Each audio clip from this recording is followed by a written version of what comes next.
Well, it's like the Pink Floyd line, living life of quiet desperation. I mean, that just terrifies Well, that's Thoreau's quote, that most men live lives of quiet desperation. It's one of my favorite quotes ever because it's true.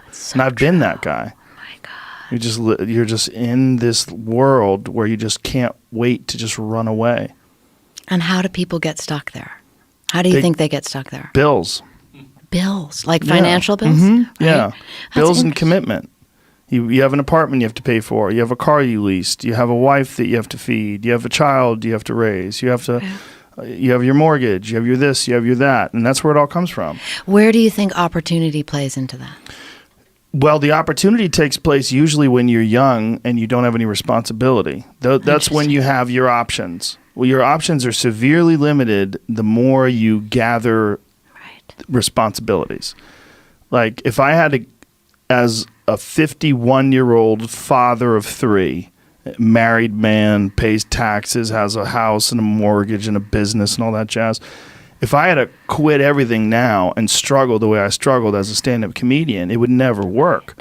But the only way I could be this person now is if I took that chance when I was 21, when I was dead broke and had my cars repossessed and all that stuff. That's the only way you ever get where you want to go. You have to take a path that's dangerous. And most people want to take the safe path.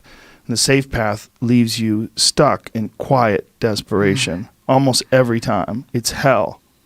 It's hell. You're selling insurance or some other shit that you care zero about. But can people just make that change? I mean, yes, look, you can, I believe they but can. you have to plan it out. The way you can change is you have to put aside enough money to give yourself a window. And then you have to have a plan. And you have to spend all your waking hours outside of whatever shit job you do planning your escape. And you have to come to the realization very clearly that you fucked up and you got yourself stuck. So whatever you're doing, you have to do it like your life depends on it.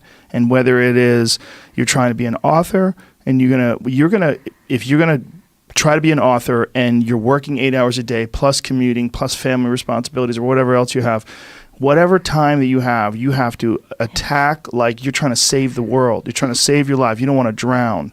That 1.5 hours a day that you have to write, God damn, you better be caffeinated and motivated. You got to go. You got to get after it. And you got to have discipline.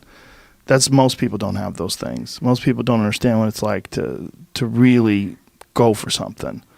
And to know that the consequences of not doing that are horrific. Then you're desperate and you're quiet.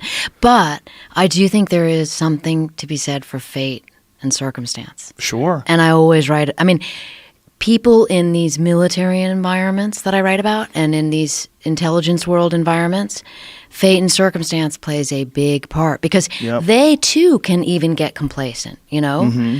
But when your life is on the line, right, a lot of times they have these experiences where they're like, I must change. And that's what I find really interesting in people. Sure. Desperation.